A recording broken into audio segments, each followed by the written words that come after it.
Cachées dans la brume des massifs montagneux, ces forêts de nuages abritent sous leurs feuillages humides des espèces végétales millénaires.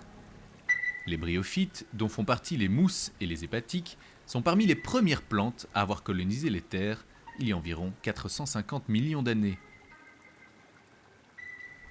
Avec les fougères, ce groupe de plantes représente plus de 1000 espèces à La Réunion. Aujourd'hui, ces végétaux sont de précieux indicateurs biologiques des changements climatiques. On les appelle les sentinelles de l'environnement. L'importance de ces plantes est qu'elles n'ont pas de racines. Elles récupèrent de l'atmosphère et des précipitations leurs nutriments et leur eau. Donc elles sont très dépendantes des variations environnementales. Donc il s'agit pour nous de mieux comprendre la vulnérabilité en fait, de ces forêts nuages qui accumulent énormément de richesses face au changement climatique. Les bryophytes agissent comme de véritables éponges.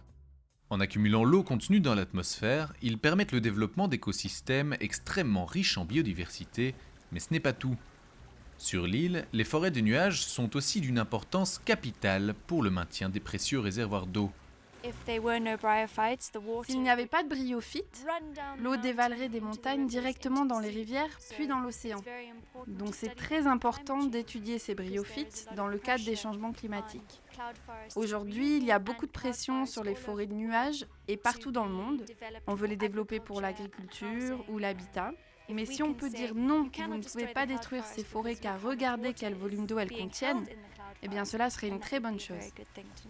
Au cœur de cet énorme château d'eau naturel, les scientifiques du projet MoveClim cherchent à déceler les méthodes d'adaptation de ces végétaux face au changement climatique. MoveClim rassemble un réseau international et pluridisciplinaire entre les îles des Mascareignes, les Antilles, les Açores, les Canaries et la Polynésie française.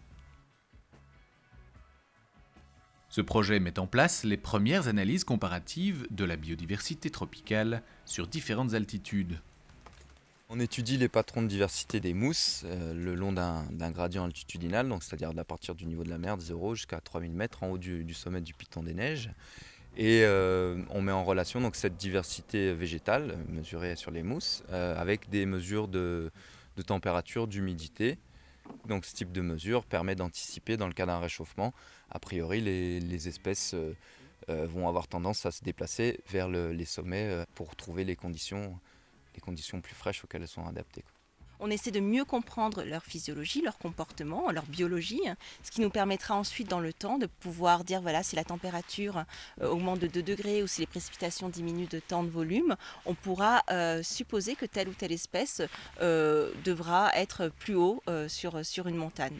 Donc en fait, on utilise les bryophytes et les fougères comme indicateurs du changement climatique dans ces forêts nuages. Après 3 ans de recherche, MoveClim devrait donner un premier état des lieux des connaissances accumulées. Un pas en avant pour comprendre la vulnérabilité de ces forêts de nuages face au changement climatique dans les îles océaniques.